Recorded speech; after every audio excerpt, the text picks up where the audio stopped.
Okay, good evening. I'm going to call the meeting to order at 6:38 p.m. This is the work session, Tuesday, October 10th, 2023, of the Greenburgh Central School District. First order on our agenda is a pledge of allegiance. If everyone could please stand, the flag is over here. I pledge allegiance to the flag of the United States of America and to the republic for which it stands, one nation, under God, indivisible, with liberty and justice for all. Thank you all. I just realized there's no mics. Is the audio good? Okay, wonderful. Next item on our agenda is the presentations, our independent external audit, and we have our representatives here from PF O'Connor Davies, specifically Ms. Zotz, and I don't know if you want to introduce your colleague, please. You guys gonna go here or up there? which one would be easier? Can you go over there? It's going to be up here. Okay. So if you guys want to go out into the audience or Sure. to watch it. And just to clarify, so the district does financial audits in multiple.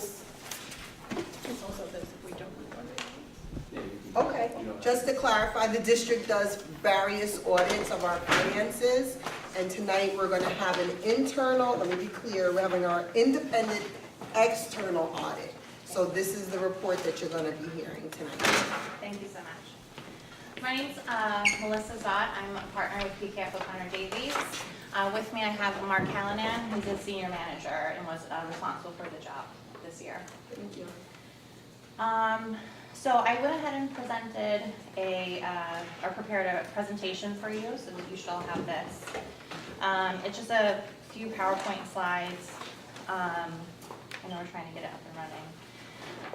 For the agenda today, so we're going to go over some required. Do you want to wait until it gets out? Her head's going to be in the room.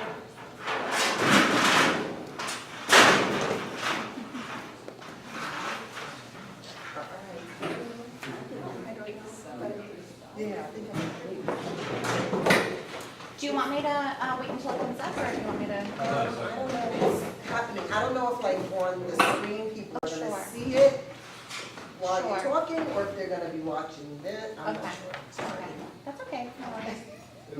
They'll be able to see it. Yeah. Okay, They'll great. see this, Steve, or will they see the presentation on their screen?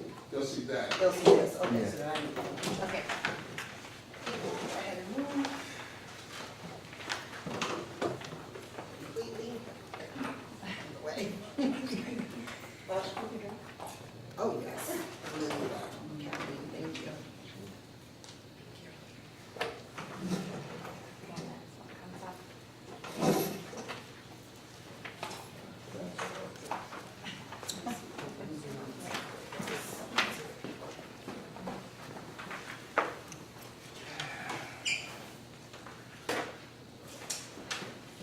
You gotta reboot the TV. Yeah, I got you.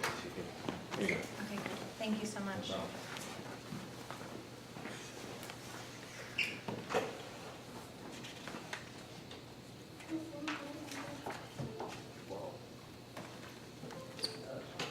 Very nice.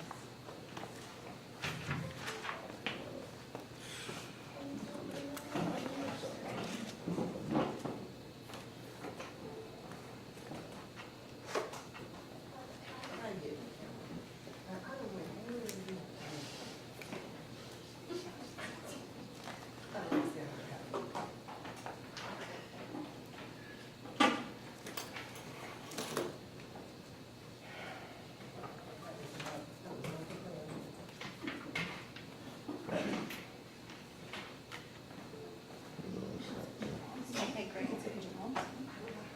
Perfect. Yes, yes. Absolutely. Okay, great. Okay, thank you so much. Great, so this is our presentation today. I don't think this is working. Sorry.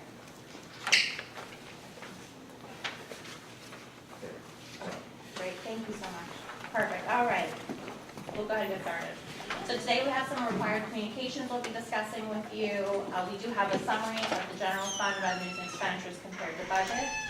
We'll go into a little bit more detail of your revenues and your 2023 expenditures. I provided for you a 5-year history of your general fund balance, and then the school district does operate other funds, so we'll go over what those are today. So part of the required communications, you as those charged with governance have certain responsibilities. The first one is to select and implement appropriate accounting policies, make sure the financial statements are fairly presented in accordance with United States generally accepted accounting principles.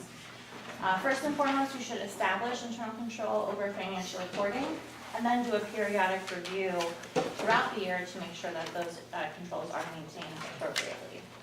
Ensure that the school district is in compliance with all of the laws and regulations, as well as the contracts that the school district enters into. Provide all the financial records and related information to us as your external auditors. I do want to give a big thank you to the business office for being very responsive with all of our requests. And then lastly, probably most importantly, setting the proper tone at the top, making sure that there's ethical standards and integrity within the board. We as your external auditors also have responsibilities. We do provide deliverables. So we have an independent auditor's report, that's your financial statements. We have issued an unmodified opinion, that's also referred to as a clean opinion. This is the best opinion that you could receive. We've issued a yellow book report, that's your report on controls and compliance, as well as a report on compliance over your major federal programs, which is also known as your single audit. We've issued an extra classroom activities report over the student clubs, and then your required communications, which also includes the management letter. We're required to communicate any fraud or illegal acts, which you would have been identified or notified prior to today. We did not identify any significant difficulties or uncorrected misstatements, or there were no disagreements with management. As far as the timeline is concerned, we were out here on June 14th and 15th doing internal controls, which is part of our preliminary audit. And then we were out here the week of August 28th for the field work, which tested the substantive balances. Lastly, we met with the audit committee on October 2nd, had a really robust conversation about all of the details within this presentation, and talked about the variances at length. So for your 2023 general fund, this is a 5-column schedule. You have your first column, which is your original budget adopted by the voters. You have your final budget, which would include any budgetary transfers or budgetary amendments. Your actual column is the next one. Then you have your encumbrances, which are your purchases on order. And then your variance with your final budget. If you look at your third line from the bottom,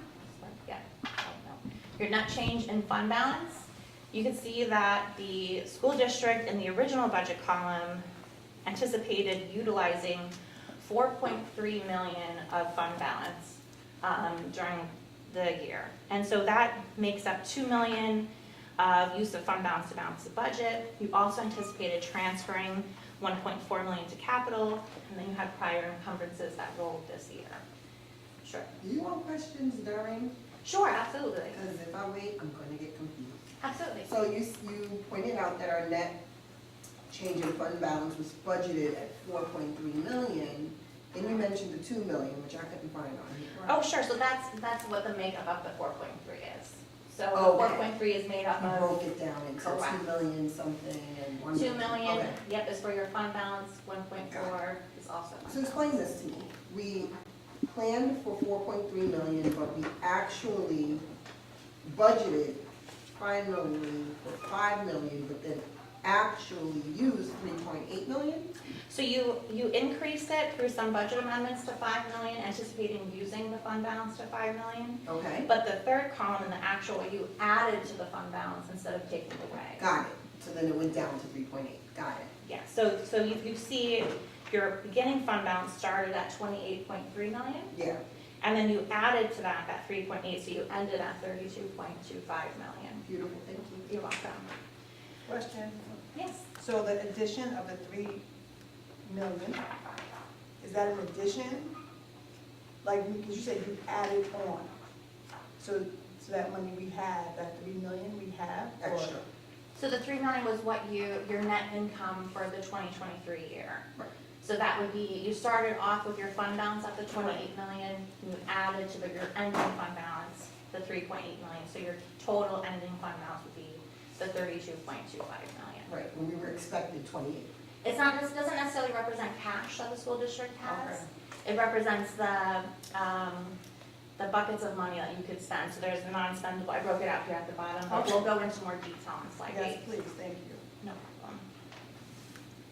Unassigned. So I'll hand over to Mark to go over some revenues and expenditures. I'm So- sorry, Well, sure. I'm sorry. No, that's all right. I'll get confused too. So unassigned, 3,121,286, which is 4% of the subsequent year's budget. Correct. What's the maximum that we could, So the maximum is 4%. how do we end up at the maximum? Is that just luck? So I believe you pass a resolution during the year that if you have any excess above the 4%, you could put it into your capital reserve. Of course. So, But how did we end up right at 4%? Was that just luck? no, so you were over slightly 4%, so we utilized that resolution that was passed during 22-23, placed the excess into the future capital projects reserve. How did it just happen to be 4%? So we worked with the business office and Did you put determined At 4%, at 4%. not 4.5, not 3.8? Correct. Okay, that's interesting. Okay, thank you. You're welcome.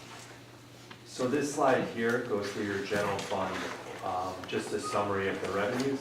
If you look at your budgets, it's a little more detailed, but this is a more macro view of it. The first two lines there are your property taxes and your STAR reimbursement, which is voted on, approved with the budget. You can see a slight variance in the fourth column there of 116,000. The variance there occurs due to tax certs, STARS payments during the year. Your next line there is payments in lieu of taxes, your pilots. You can see this year you actually received 303,000, which you budgeted for the same amount you received last year, which is in line with where you should be budgeting it. Next is your non-property tax distribution from the county. What that is your sales tax. You budgeted 1.4, actually received 2.3 for a budget surplus of 916,000. Conservative budget, you don't know exactly what you're gonna get from Westchester County every single year.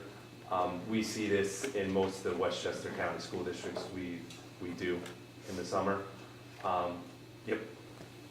Surplus, that means we have extra? So you budgeted to receive 1.4 million, you actually received 2.3, so you received 916 more than you budgeted for. Thank you. Where's the 916? In the variance column, variance Okay, with thank final you. budget. Got it. Non-property tax district, okay, thank you. Next line is charges for services. What that is day school tuition and health services billed to other school districts. Conservative budget, little over $1 million, actually received 1.6. You see a budget surplus of 567,000 there. But if you compare this year to last year, you're right in line. It's very consistent year over year. Next line, your use of money and property. You can see your final budget there was 70,000. Actual received was 651,000. That's your interest. This is another line we saw across all Westchester County school districts with a large budget surplus there because of, you can't really predict the market, the interest rates. The interest rates in 23 went up. So you budget conservatively, you received much more than you budgeted for this year. Next line, sale of property and compensation for loss. You received 173,000. That's just some insurance recoveries the district received during the year. The next line is your state aid. You can see final budget 5.9, actually received 6 million. You can see it's up from last year. That's due to receiving more BOCES aid this year. Next line, you have federal aid. What's in there is you had a little bit of CARES money left over and some Medicaid assistance. That makes up that 190,000. And the last line there is miscellaneous. Budgeted 305, received 160,000. So you can see it's a little less than budget there. The reason for that is there was some write-offs of some old payables, things of that nature that would run through that line. But So your parentheses, what is that symbol? So you budgeted to for that line miscellaneous, you budgeted to receive 305,000. You actually received 160,000. But within that line, there was some write-offs of some old payables. You received So less. It's just you negative, received, you yeah. received less than what was budgeted. Yeah. Okay, so just negative. Mhm. The next slide, this is your expenditure summary for the general fund. That first line there is your general government support. What makes up that line mainly is your buildings and grounds, central data processing. You see your final budget there was 11.5. Actual spent was 9 million, so you had a budget with some rollover encumbrances there, which is your open POs. So you had a budget savings there of $1.5 million. And you can see if you compare the current year expenditures to the last year's expenditures, you actually saved about 800,000, 900,000 in the GGS line. The next group there is your instruction, which is the largest portion of the budget. That includes teacher salaries, anything dealing with programs for students with disabilities, anything like that. Question? Yeah, general government support and instruction. Do you guys look at all of our programs from early childhood and pre-K as well? So we do analytics, and most of your money is going to be spent on salaries. So we do a payroll analysis for that. If your federal programs for your UPK, Yeah. that would all be in your special aid fund, so that wouldn't necessarily be housed. So where's that? So your special aid fund would be on slide Later? 9. Yeah. Okay, I'll ask that then. Sure, no problem. Salaries, did you guys factor in the increase in our ECP teacher salary, or is that also from special aid funds? The EPCP would be We the school lunch increased the fund. salaries this year. Yeah. Yeah, that would be in the school lunch fund, most No. likely. The teacher salaries? Is that the child I nutrition? don't know, no. That's federal funds. Oh, the federal Ask- fund, so it'll also be in Ask special aid Ms. fund. Raymond. So it's on page 9? It'll be in the special. The converting from, that's The this part- year, not last year, that's this year. Oh, okay, I'll ask next year, thank you. We do factor in all contractual increases. Okay. We would, yeah. Thank you. Yeah. Next line there is transportation. You can see the so you budgeted 7.1, actually spent 6.7, but you could see the spending between this year versus last year is very consistent, basically exactly the same. Next group there is your employee benefits. Final budget of 18.7, actual expense of 15.8 for a budget savings of $2.8 million. A lot of that has to do with your health insurance.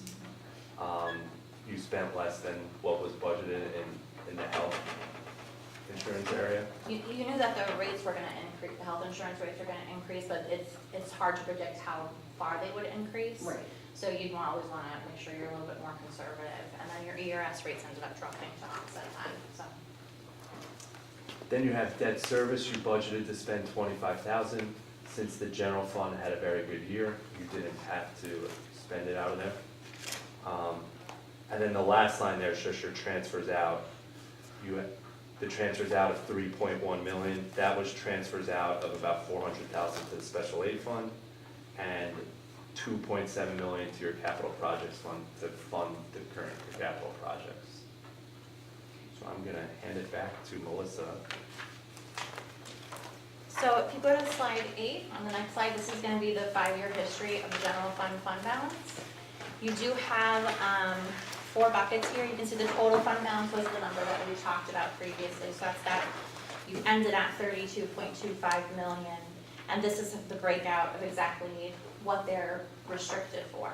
So your first part is your non-spendable, so that's money that's earmarked. It's already considered it's already considered spent, so you can't spend that money on anything other than this purpose. Then you have some restricted items that would be restricted by third-party restrictions or internal legislation. Your tax certiorari would be to provide funding for court-ordered tax refunds. Your employee benefit would be for accrued leave granted on separation from the district. Your ERS and TRS retirement contributions, which are the next two lines, those would be set aside for retirement costs. Repairs would be your costs of major repairs that you have. Your property loss and liability and your unemployment benefits are restricted for those purposes. And then your future capital projects, so that jumped from 1.4 to 9.4. A piece of your repairs got transferred into this restriction, and you could essentially use this to pay for future costs of the construction that you have coming up. So that leaves your total restricted at 25.7 million. Then you have your assigned portion. So your purchases on order are basically your encumbrances for the current year. That would be to honor contracts that are still open, which for services not yet rendered. And then you have your subsequent year's expenditure for 2 million. And that's essentially what was included in your 23-24 budget to balance. You're using 2 million of this year's fund balance to balance next year's budget. I'm just gonna grab my pen. Can I ask a question? Yes, So absolutely. how much did you say was unrestricted that we could use for future repairs? So the 754? 754,000 is Wonderful. restricted for repairs, that's cost of major It's repairs. restricted. Mhm. What was unrestricted? Because you said unrestricted. So, well, this would be restricted for cost of majors. I possibly meant to say restricted. Okay. So this would Sorry. be internal restrictions. Maybe I heard it wrong. Okay. That's okay. 754,000 for major repairs. And then if you look at the last line, the future capital projects would be for the future costs of constructions or renovations of school district buildings. And how much do we have this year for that? So that's the 9.4 million. Wonderful. Future. You said correct, 3.5 for phase two. Right. So that's pretty hefty. Yeah, the repairs. Like the mention. So the last line is your unassigned, that's that 3,121,286, and that is your fund balance, that's essentially free and clear and can be used for school district purposes. So you, again, you're at the 4% this year, which is what the word said 3.1 would be. So the school district does operate other funds. Your first one is your special aid fund. That's for the account for the programs funded in whole or in part by your federal or state aid. So all of your federally funded expenses would be accounted for in there.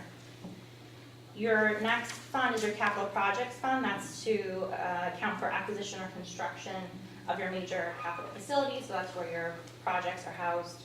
Your school lunch fund would be to record the operations of your breakfast and lunch programs. Your special purpose is to account for assets held in accordance with grantor stipulations, as well as your extra classroom activity. And then your debt service would be to account for accumulated monies to be spent for any future principal interest payments. Sure. So you told me to wait the page. So I have a question, because I'm a little confused about our documentation. So Sure. we have an early childhood program, and our early childhood program gets funds from the federal government. But there's some, I guess, misinformation in the program with what the government has listed for us and what we actually have. So here, where would that money be, which line is that money in? Can you tell me that part? Sure, so the revenues of that 4.488 Got million, it. that's gonna be inclusive of your federal, state, and then your local revenues. Okay. So our local revenues. So our UPK program here looks like, and maybe I don't know if the state has the right numbers on their website, but it looks like we get like 620, do the breakdown?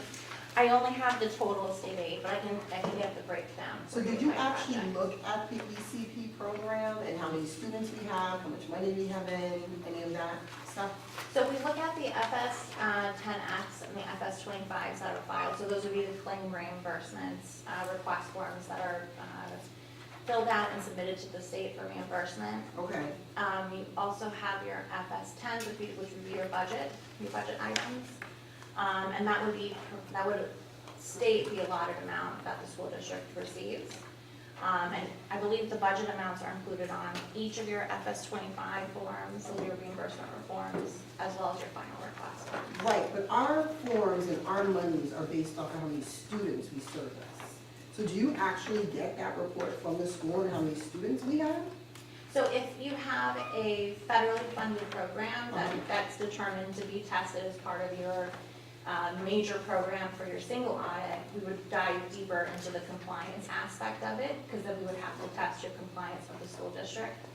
For the regular financial statement audit, what we would do is make sure that the reimbursement requests requested from the state match the expenditures in the GL. for So the you did not do a expenditure. deep dive? We did not identify the number of students, right. Yeah, because the what they have online is very different. I don't know what, I mean, that's not true. I was on the audit committee. I know the committee determines what the deep dive is. But, you know, there's a discrepancy between the amount of students we actually have and what New York State is stating that we actually have. So I'm wondering where that discrepancy is, and I want to make sure that, like, there's no issue later on. So the state, so what's being reported is what the school district actually expended and what the school district actually received. If there's any receivables, if there's money waiting to come in, maybe the state's reviewing the reimbursement requests. That usually where it would come in at the state saying, if this school district ended up requesting $100,000 based on a certain set of students, but the state's only gonna pay $50,000, that's where we would come in to find out that there's a discrepancy between what's being collected versus what's being requested for reimbursement. If the state looks into that. So they would verify the reimbursement requests that are being submitted, and they should be paying what they feel that they will be. So Carol, and if I'm trying to get legal advice, stop me because this is still a public meeting, but I'm trying to understand where would that sort of audit happen? So we can talk about that. Yes, okay, sorry, let's move on.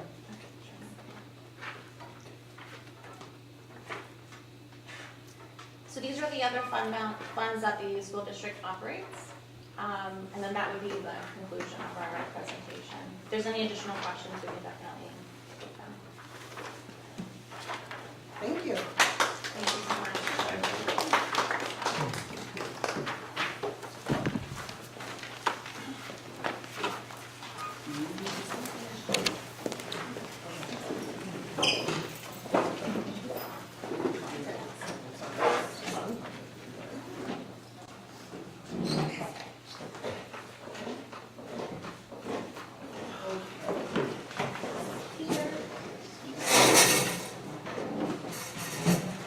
So thank you to everyone for looking at the audit. Are there any questions before Ms. Dot walks out? Any questions from anyone on the audit? That they did? No, but we reserve the right to ask later. As chair of the audit committee, trustee Downs, do you want to say anything? No, I have nothing to say at this time. Are you pleased with the audit? Yes, okay, sorry. You still need members for your committee? Yes, but we're not, are we doing, we're not. Committee reports. Okay. Thank you for finding money, we appreciate you. Yeah. Thank you. Thank you, I appreciate it. Okay, so let's go back to our agenda. The time is now 7:07 p.m. We're making good time. Now we have item C1, committee reports. Are there any committee reports for the Board of Ed this Wait, did evening? we skip policy discussion? Yes. Oh, well, then stop me. I don't see it here. No, I it's see not here. policy. It's here, Bottom number of two, the page first one. page. Bottom, Oh, oh, that's why. it's all the way at the bottom. Thank you. B2, policy discussion. Thank you, trustee Warner. We have some policies up for discussion here. Let me just open my docs. And first, we have Title IX and sex discrimination, which is a new policy. Are there any comments, questions, or concerns about this policy? Sure. Sure. Trustee Warner. Okay, so if I go to page 9 of the policy, there's a paragraph towards the top of the page that says, the district may place a non-student employee respondent on administrative leave with or without pay during the pendency of the grievance process in accordance with law and regulation and any applicable district policy, procedure, collective bargaining agreement, or other document such as the district's code of conduct. So, with or without pay, so you're not at the point at which you've been found guilty of anything, and we might pay you and we might not pay you. And it depends on all of these things. So my question is, this is a generically written policy, Yeah. and it may be that, I don't know, is it in our own policy, is it in a union contract? So could you run into a situation in which you'll treat one person one way because their union contract is different from somebody else's contract? Do we want to have a method by which we treat everybody the same? I think everybody needs to be treated the same. So apparently, if you can specify that via district policy, then we could put something in here to that effect. And so that's my request. David, where are you reading this? Page 9. Page 9 of the Title IX sex discrimination policy. Do you have a copy? Yeah. Okay. Page 9, fourth paragraph down. B, C, in the district, and the second, which is the district. It says with or without pay. I think we should pick one. For an emergency removal of administrative leave. There are certain categories of employees who you cannot not pay. So can you give us that information later, and then when we, Sure. okay. So we got that down. So that can't be public information? Must be. It will be, but I'm sure she has to research it. You have the list of employees? Or not employees, or is it employees, or is it, It's a category. right, the category in which they, Yeah, we're not, I mean, this is just a first reading, isn't it? Yeah. no, we just want to know, what do you need? Do you need to wait to research? Yes. Or is this exec session only? No, it's not. Okay, acceptable. that's what I wanted to know. Thank you. Yes, Trustee Downs. So just to inform Carol, so this will be theoretically, this will be presented to the public at the regular meeting in a few Be weeks. out. So if we could get an answer before that, that would be fantastic. Thank you. Yes. So we're just doing policy, policy, we have committee reports, board president reports, yeah, thank you. Sorry. Where were we? Do you have any other questions, David, about this one? Not significant questions, no. Okay, does anyone else have any statements, questions, comments about the Title IX and sex discrimination policy? Don't discriminate. Okay, next we have the Equal Employment Opportunity Policy, policy number 6120. Does anyone have any questions, comments, or concerns about this policy? The same question I always have, Yes. which is about, it's the same question I have with the existing policy. So you have, you can't discriminate against somebody because of their criminal arrest or conviction record, right?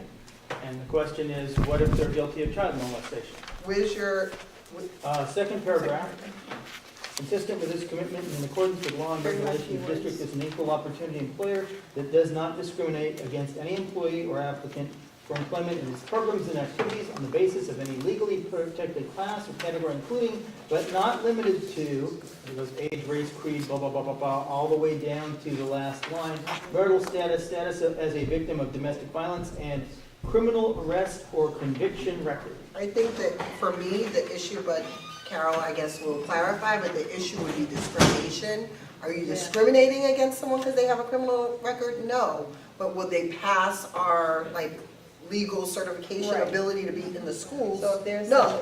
right, if there's It's not like that we're that level, discrimination, yeah. then I think that might be something that flags within the law. Right. Right? The system, not, And not then they discrimination. might have certain things where they can't be around children, or, you know, things like that. Right, that's not us discriminating against them, that's them preventing law. because of other laws, not our policy. You agree, legal person? So another example would be, somebody might be convicted of driving in a certain manner. That doesn't mean necessarily that they couldn't do another position in the In the district. schools, right? Right. But if somebody were convicted of, as you gave the example, then likely they could not be in a school building. or Right. around children. But that's not us discriminating against them. Okay, No, Do you- we didn't, That's that's not fine. us stopping. That's not, that's fine. does that make sense, what we're saying, or do you, what would you suggest the word to No, be? that's fine. Okay, Because you can't put, if you molested a child, don't apply, like, you can't say Right. that. Mhm. Okay. yes, trustee Valen? And then just some housekeeping things. If Ms. DeFrancesco could note that there should be a cross-reference to the district code of conduct. And then the adoption, this is the new wording, but the adoption date should note what our current version of the policy is, which is July 3rd, 12, and the amendment date is 6/21/16. Just verify those dates, but the version that we see published to the public should include that information. The district code of conduct, we haven't completed. Right. So we're good. We have not finished. Not Oh, yet. no, because if we're passing this policy to connect it to It's it. gonna be long. There are like 20 policies that reference the code of conduct because this, just like this says, of course I can't find it right in front of me, but the previous policy basically says, you know, do this, always subject to the district code of conduct, which might be more specific.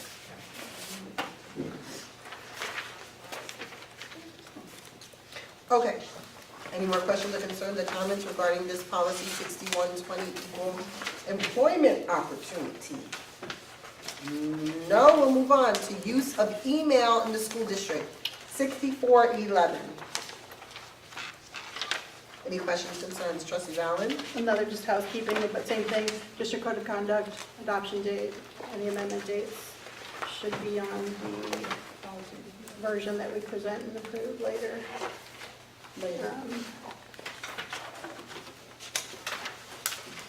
Any questions, comments? So Yes? have What we- page? Page 3 of 5. Okay. Question is, have we run this past the technology department when we say after the alphabetized list, district employees and authorized users should forward suspicious emails from the district information technology IT department? So that's forwarding the email. I've seen departments where that's what you do. I've seen other departments that say, no, don't touch it, call us and we'll come to you. I don't know which way our IT department wants to handle it, so I'd like them to weigh in. Yes. May I suggest that since we have a technology committee meeting on Thursday, that we address it in that agenda? I think that's a great idea. Great idea. Check. Thank you. Any more questions, comments, concerns regarding 6411, use of email in the school district? Hearing none, we're moving on to policy 8130, equal educational opportunities. This we gotta look at. Any questions, concerns? It's 3 pages.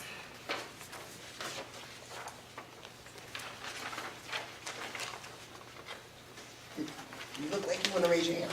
Well, it's the same, housekeeping about the adoption date. The code of conduct is already there. Okay.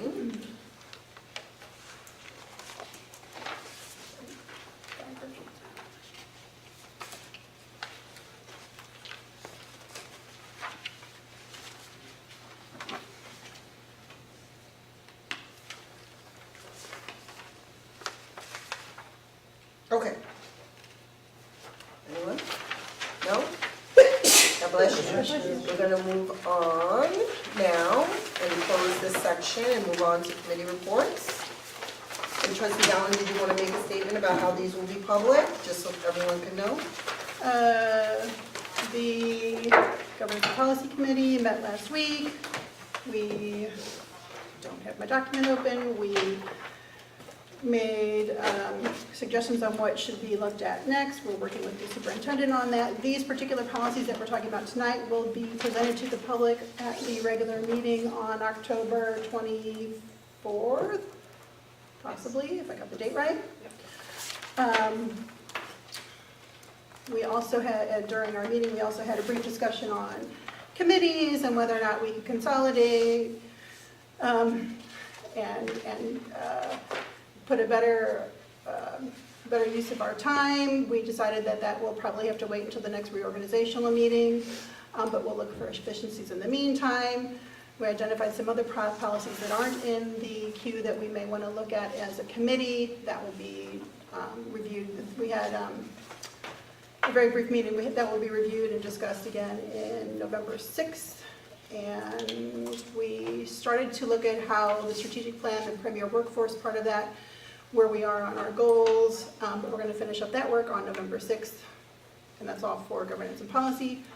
The audit committee will possibly meet again in December, pending the report from New York State auditors on the check certiorari section of their audit. We are still looking for 2 public members. If anyone is interested, please email cvalin@greenburghcsd.org, cvalin@greenburghcsd.org, and that's all I have for now. Thank you very much. Closing it out, going on to our next agenda item, C1, committee reports. Are there any committee? Yes? I thought that was a committee report, sorry. Okay, so you did your committee report for the Policy, Governance and Policy Committee.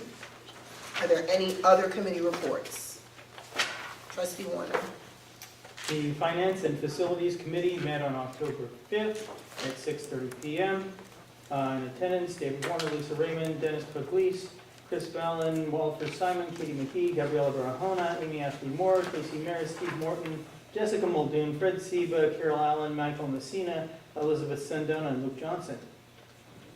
We introduced ourselves, went through the membership piece. The people that we would like to have on the agenda at an upcoming board meeting to be voting members of the committee are Carol Allen, Gabriela Barahona, Megan Hack, Sarah Lazari, Katie McGee, Jessica Muldoon, Steve Morton, and Walter Simon. We adopted the minutes of the 9/27 Finance and Facilities Committee meeting. We talked about the Phase 2 construction project. Are you guys going to talk about that in your reports, or should I go ahead and reiterate that data? You can go ahead. I'm going to just make a quick announcement about it. Okay. You go ahead. At our 6/6/23 work session, the board selected an option for upcoming Phase 2 construction projects to include roofs, track and tennis courts, and to draw down our reserves, some of the reserves you saw tonight, by $3.5 million. So we have a total cost of $13.6 million, but between that and some aid from Andrea Stewart Cousins, we end up with a bond of only $9.6 million.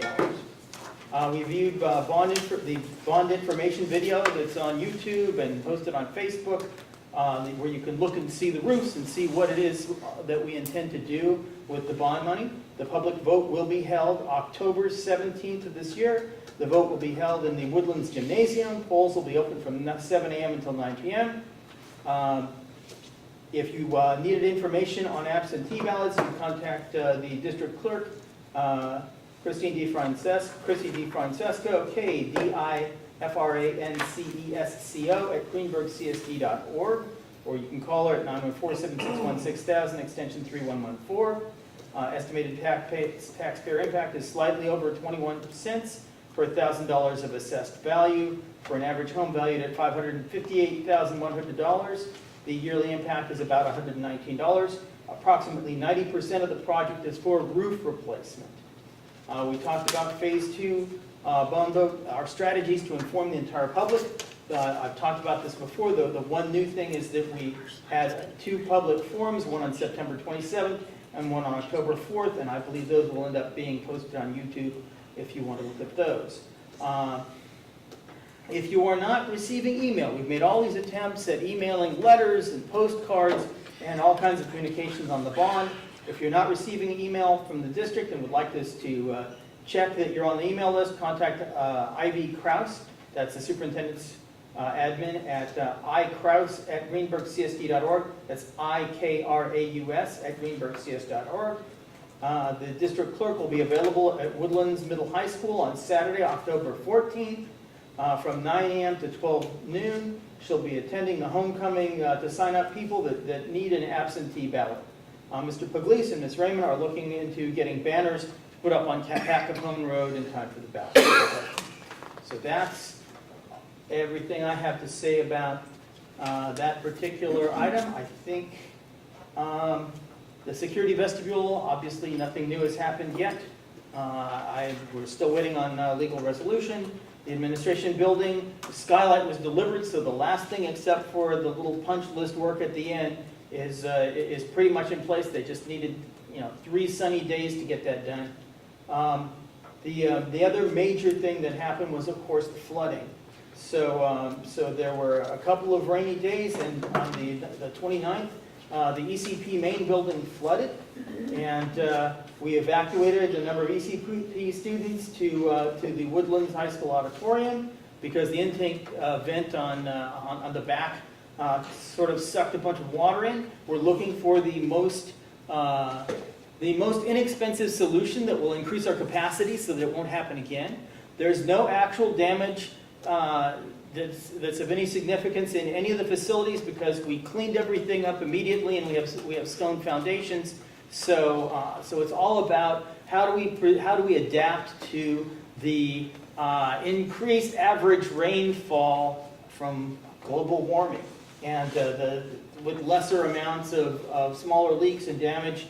We have other things in other facilities. There was some water in the kitchen that came up from the bottom at Woodlands.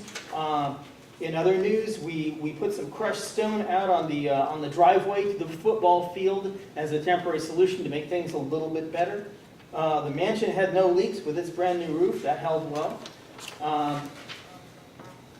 In financial news, Assemblywoman Mary Jane Shimsky ended up being able to get us another $174,000 in aid. And I believe the item she selected was eye wash stations in the nurse's office. So if you get into trouble and need to wash your eyes, that'll be in place. And So- in the science room. Eye wash station in the science room. In all buildings. Eye wash station here in the science room. Okay. In the high school. In the but not high all school. buildings, right. Yes, I'm sorry, in the high school. Okay. And the stock grant didn't happen because I guess fewer grants were awarded this year. That's Correct. the one bad piece of news. We were going to try and use that fund for hiring a dean, but there are other ways of funding things. And regarding our 5-year facilities plan, you may recall that last month we came back with a number of changes to the suggested changes to our 5-year district-wide plan. We would like to know if the board, wants to approve of those changes. I just handed them to you at the last meeting. We'd like to know, is that something your committee is dealing with, Chris? In terms of how we'll incorporate that into changes in the district plan for this year? You're talking about the student. So I there's a pulled down. 5-year plan. I pulled down the information, and I Yes. think Yeah. I've put it in a file to give to you for us to look at in your committee. We'll talk about it after. Great. And then the other thing that's going to happen is we have our own 5-year plan for facilities, and BBS Architects will come back with updates for that in the November meeting. And that's one last item.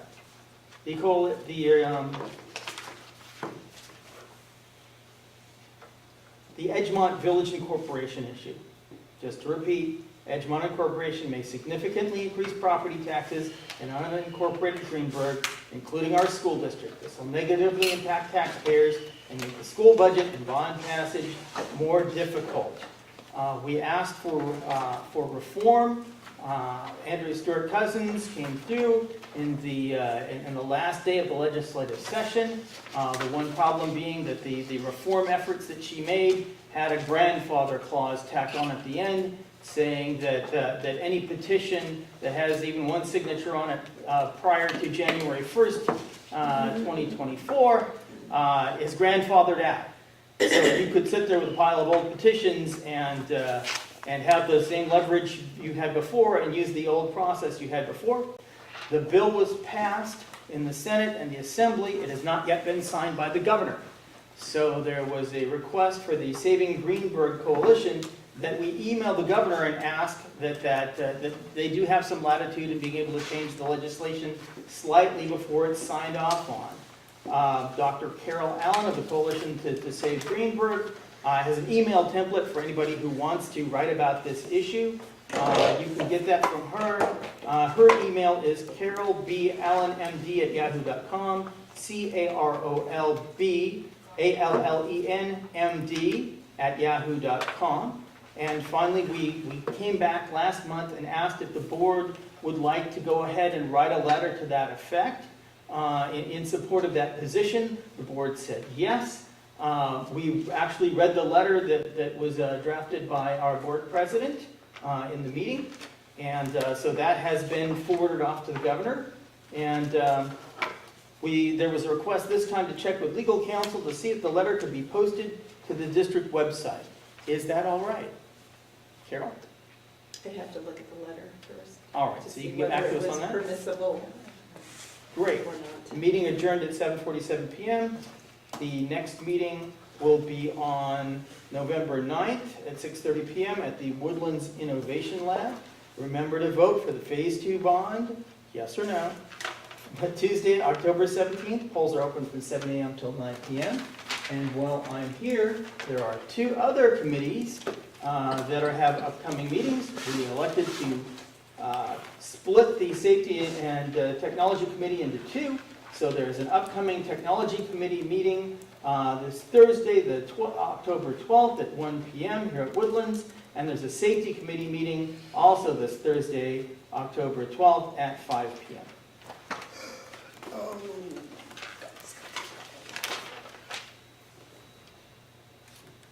You said a lot. So, in reference to the banners, are they up already? We were talking about the banners existed, but they had the wrong dates on them. They're the banners that we normally use for our yearly budget. The question was, can we change the dates as opposed to having to buy new banners? And they're checking to see what the outcome of that is. Because today is October 10th. Yeah. We'll wait. Okay. Yes. I won't be able to make the meeting, Which one? the safety meeting. That you said you were going to? I know, I just learned some information today that affects my Thursday evening. I'll Thank you. try to sneak out though.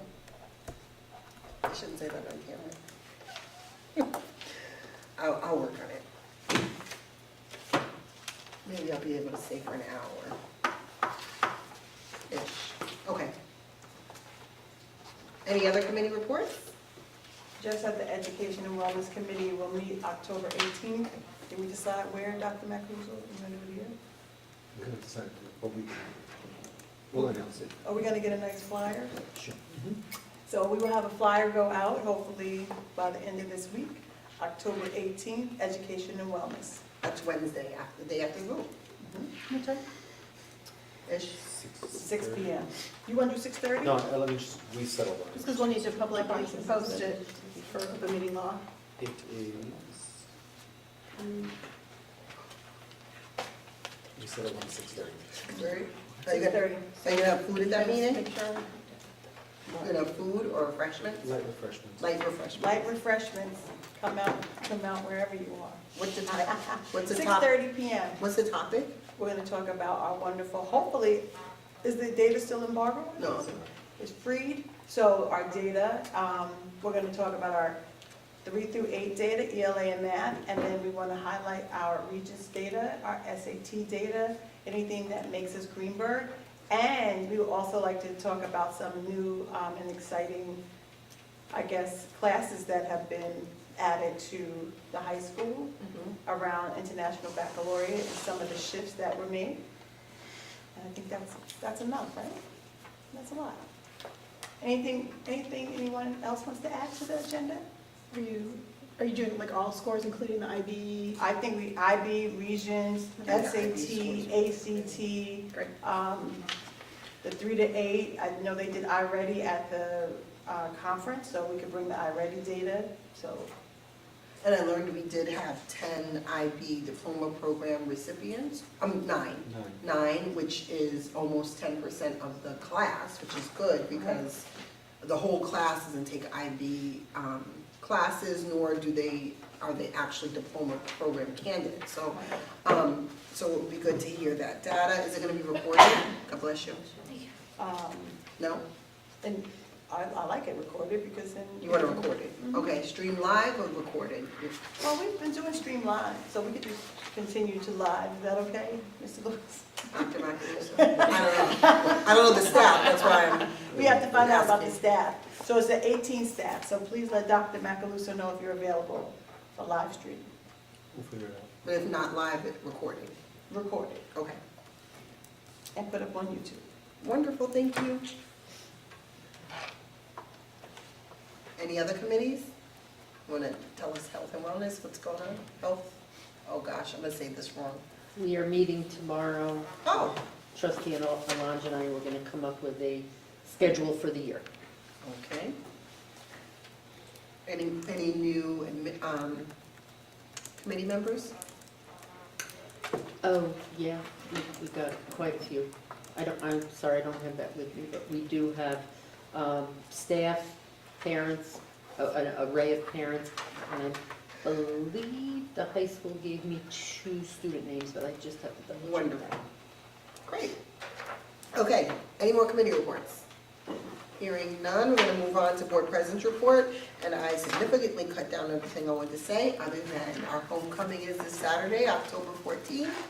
It is not going to rain, and I just received an email actually from our athletic director. It's not going to rain. I received an email from my athletic director that festivities are starting, Falcon Fest, at 11 a.m. And then there's going to be a parade, a face painting at 12, and at 2:30 is a football game. Trustee Gallant. Just want to add in, there's a 10:30 girls soccer game as well that day. And at the bottom here, it says that there's a soccer game that day, and the night before, there's boys soccer at 4:30 and varsity volleyball at 4:30. Then on Saturdays, girls soccer at 10:30 in the morning. And we have a vote coming up, October 17th, and the Board of Education has put bonds and proposals in front of you before.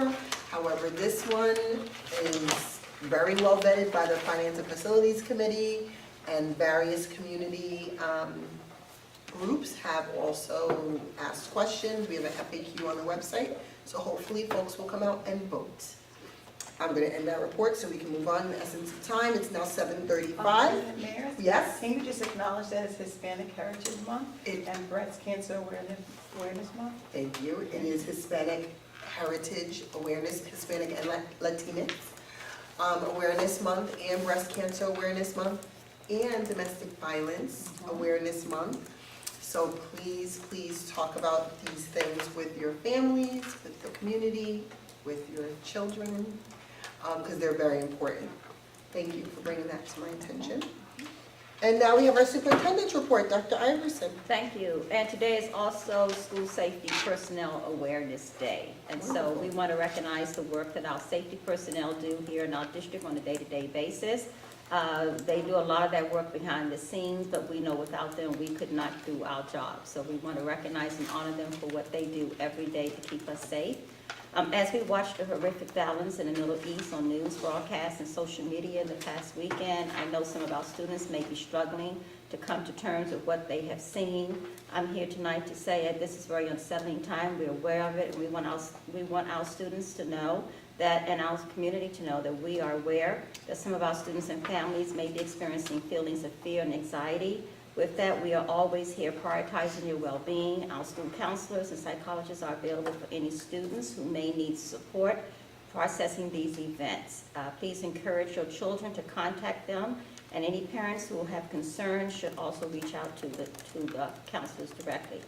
I will be sharing tomorrow a message with some added resources in there and links for parents to follow if you're interested in finding helpful ways in speaking with your children.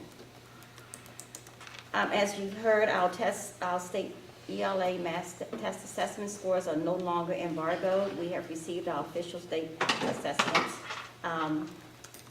We have already ordered for students in grades 3 through 8 parent reports, and parents should be receiving those, or if not, by now.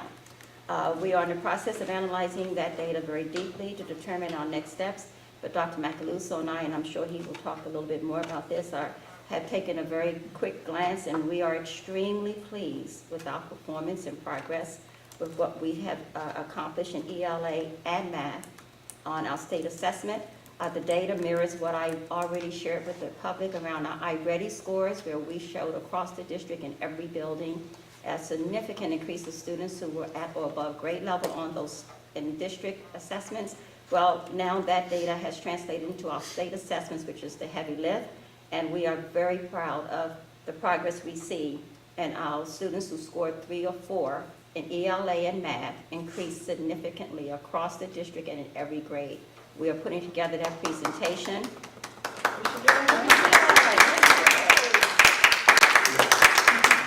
We are putting together that presentation. It'll be ready for the Education and Wellness Committee, of course, but we just could not go tonight without saying that our students in the present facilities are doing well. So we know what will happen when we get them better facilities. So that's the context for why this bond is so important, as you come out on October 17th and vote yes and no. But we're very excited. As well as that, in all tested grades, our passing rate of students from 22 to 23 increased significantly across the district. We looked at our data compared to other school systems, and we did very well. You'll hear more about that. So Dr. Macaluso may go more into that, but that's good news. We held our first professional development on restorative practices on October 4th with all of our district staff, all district staff, from secretaries to our custodians to security to our teachers to TAs. Everyone was engaged in this training in circles. I went around to all the schools with Dr. Macaluso. We saw them actively engaged and very excited about this. I worked very specifically with the group on with secretaries, and to hear them talk about how they connect to this work in their present field and leading from this seat was exciting, and how they can also show that with students. So we're focusing, on building relationships with students and building a better community in our classrooms and our schools that will translate into better climates and culture across the board. I met with my members of the Superintendent Student Advisory Council on last Friday. We have a significant age and grades of students ranging from grades 5 through 12. The first meeting was about building community, and getting to know one another, which is important to establish a place where they can be open, sharing their ideas and conversations. There were many things that students shared with me that they like, and many things that students identified they would like to see better or just improve. So this is just not a forum for just coming with discontent. It's a forum to work and problem solve how we can make the district better from the voice of our students, who everything we do impacts them. So it was very, very powerful. We are in the process of developing our monthly scheduled dates. We're going to meet every month, and everyone is excited and looking forward to their participation. You've already heard about homecoming. That was one of my announcements. Hope to see you there. And the bond, we hope to see you there at Woodlands Middle High School on October 17th. Thank you. Okay, any questions, comments, concerns?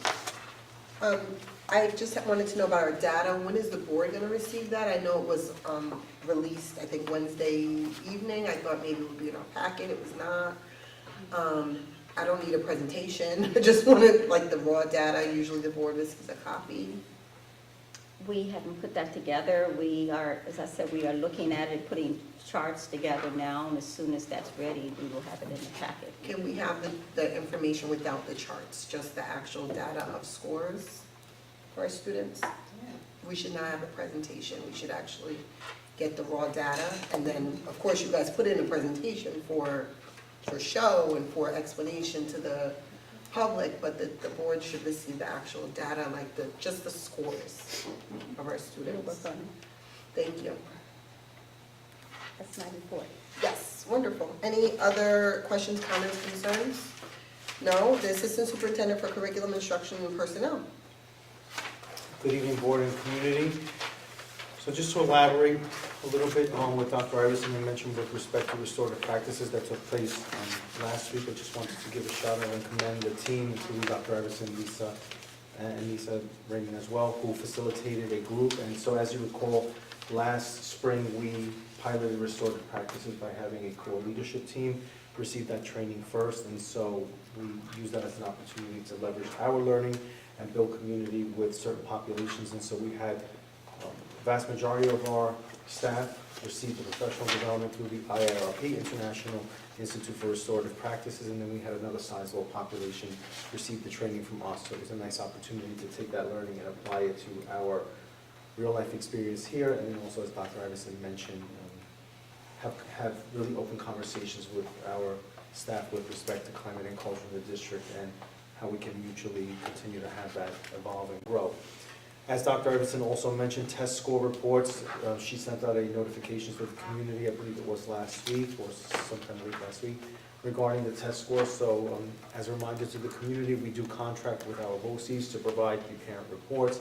And so the first ones that should be trickling into mailboxes this week are the NICESLAT reports, and those are for certain students who are categorically required to take that exam, and those are typically students who do not speak English as a first language. So those should be trickling into mailboxes this week, followed by the ELA and math reports for students in grades 3 through 8 toward the end of this week and into next week. Considering Postal Service has a lot of variability, please be patient as you receive those.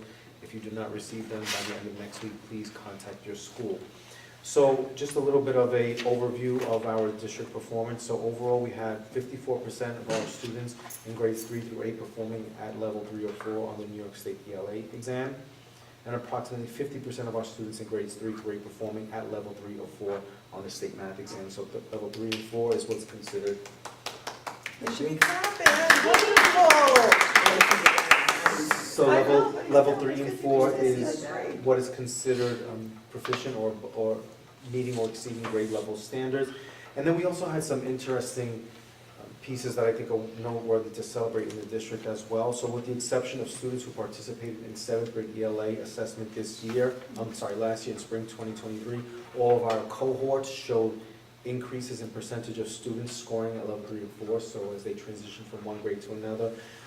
But to speak a little bit more about the equity work that we're doing in the district and our professional learning communities, we also saw in some cases, and recognizing that we will continue to grow and evolve, we saw in some cases where our student groups who are historically underrepresented actually scored a higher percentage of students in those groups scored at level 3 or 4 than our all students group. So that's a place to celebrate, and in particular our Black and Latino students. So we want to thank our teachers for all the hard work that they're doing, and in particular the instructional coaches who are helping the teachers take a look at that data in a more refined way and recognize that if our student groups do not perform the same as our all students group, then we need to change our practices. And then as Dr. Iverson also mentioned, taking a little bit of a surface analysis of our performance in comparison to our neighboring districts, we also have quite a number of pockets of success where our performance as a district well exceeds what we are seeing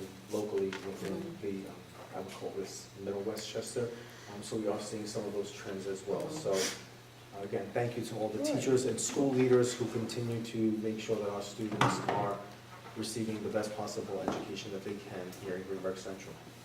Thank you. That's it from my report. Any questions, comments, concerns, Trustee Ballin? I apologize, this isn't directly related, but I've been wondering lately, and I guess this is the time to ask, when we get new teachers in at the elementary levels where we use foundations, and those teachers aren't foundations trained, how do we get them up to speed so that everybody's using that knowledge? If they don't come in Wilson and foundations trained? We train them?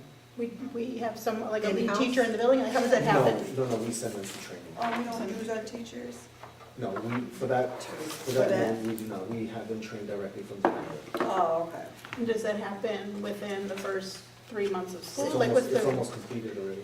It's almost completed. Okay, No, great. And we also have. If you hire, for clarity, if you hire a teacher today, when does that happen? She is asking if in the first 3 months of their hire, in the Within first the 6 first few weeks of them being Okay. employed. You find the training and put them in it.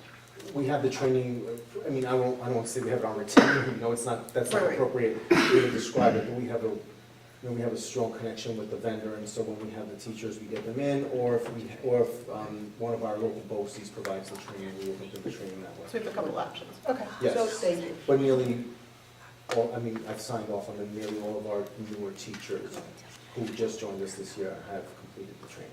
Okay. And the teachers that we have in our district that are certified Wilson trained, we still have them, right? We do. So we have teachers that have been, Yeah. right, we put money into. Trainers, trainers, yeah. And they're in every building now, correct? Leah I'm Jackson. trying to go through my roster in my head, I'm pretty certain that we have them at every building. Okay, I just have one clarification. You said people will be receiving test results via mail from BOCES, and we have no control over the mail. I haven't gotten a mail in almost 2 weeks and I reside in Hartsdale. So, but I just want to make that clear that it is coming from Vendor. a vendor, and they will be sending it. So Correct. we do not, but we can, if I call you as mom and say, what are my children's scores? Absolutely. We can get that from where? The school From the school building? Do we principal. need to call the curriculum office? It would be helpful if they can first call the school building. principal, Okay. because it's probably a lot easier for that conversation to happen, but if, for some reason, for example, parents in Highview might not be able to access that, they can call me. Okay, and the board will be receiving the raw data. I do not want a presentation. I've noted that there was a request for data for the board. Thank you. All right, so hopefully we'll have that this Friday. Any more questions, comments, concerned from the superintendent for curriculum instruction personnel? No, we have our assistant superintendent for business, Ms. Raymond. Thank you, trustee Maris.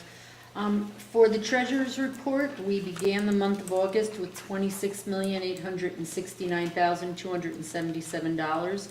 We deposited receipts of $1,737,498 and dispersed $3,864,013.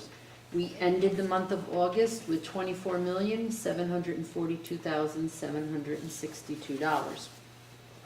As trustee Warner had said at the Finance and Facilities Committee meeting, I had reported that I had found out that day that we did not get the STOP grant that we had been hoping for. There were 70 to 80 in past years that were awarded. Schools and municipalities that were awarded those grants, they only awarded 40 this year, and they concentrated on restorative justice. They encouraged us to apply again for next year, along with other security grants, and we are starting to work on some of that now, having met with different companies at which we will bring to the security committee. We're doing that now because it opens up in February, and we want to be prepared when that time comes. Dr. Iverson and I and Ivy heard today from High Point, Linda Iannuso, who apologized for not getting back to us sooner about having a meeting at High Point, but offered that we could come next week. So on October 16th, we've offered to go to High Point to speak with that community regarding the upcoming vote the next day on October 17th. And then lastly, I would like to personally congratulate the business office for the hard work that they did to clean up the audit exceptions from the previous year and only have 1 audit finding and 2 for extracurricular. So I think that that is an amazing accomplishment that they did, and I would just like to recognize them. Thank you. Thank you.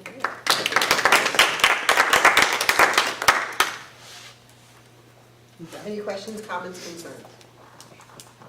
Why did we not receive the STOP grant funding? They concentrated this year more on restorative justice, and that's not what we applied for. We What did applied we for apply? more of a security measures. Thank you. Any other questions, concerns, comments? No? Okay. Next on our agenda, we have public comment. Is there anyone signed up for public comment? Ms. DeFrancesco? No, it's 7:52 p.m. Can I have a motion to go into executive session? I move that we adjourn to executive session to discuss information relating to proposed pending or current litigation, the employment history of particular persons, personnel matters and/or employee records, and matters deemed confidential by state or federal law, including seeking advice from counsel. Second. It's been properly moved in second. Any discussion? Hearing none, all those in favor? Aye. Any opposed? Any abstentions? Motion carries. 7:52, we're going into exec. Thank you.